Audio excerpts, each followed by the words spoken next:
সব্বাইকে শুভ নববর্ষের অনেক অনেক শুভেচ্ছা।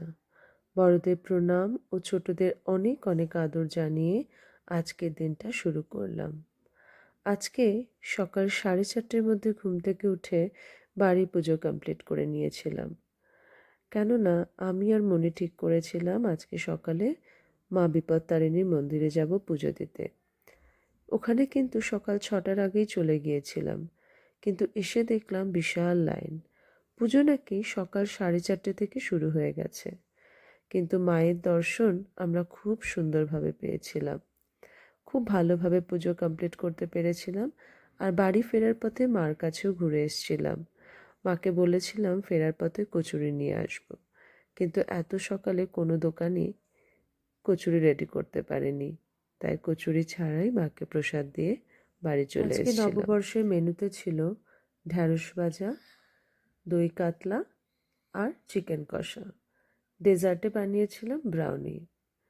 দই কাতলা বানানোর জন্য মাছগুলোকে খুব ভালোভাবে ভেজে নিয়েছিলাম।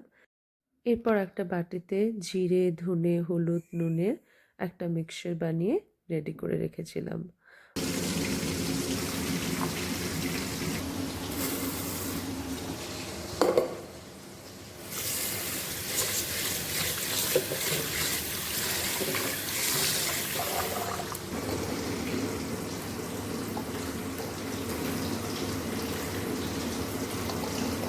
এরপর কাঁচা লঙ্কা, আদা, রসুন, পেঁয়াজ, টমেটো দিয়ে একটা মিক্সচার বানিয়ে নিয়েছিলাম। কড়াতে তেলটা খুব ভালো করে গরম হতেই এর মধ্যে একটু পাঁচফোড়ন দিয়ে পুরো মিক্সচারটা দিয়ে ভালো করে কষে নিয়েছিলাম। তারপর আগে থেকে যে ধনে, জিরের, হলুদ, নুনের মিক্সচারটা বানিয়েছিলাম সেটা দিয়ে দিয়েছিলাম। আর এরপর দইটাকে ভালো করে ফেটিয়ে নিয়ে মশলাটা ভালোভাবে কষা হয়ে গেলে তার সাথে অ্যাড করে দিয়েছিলাম।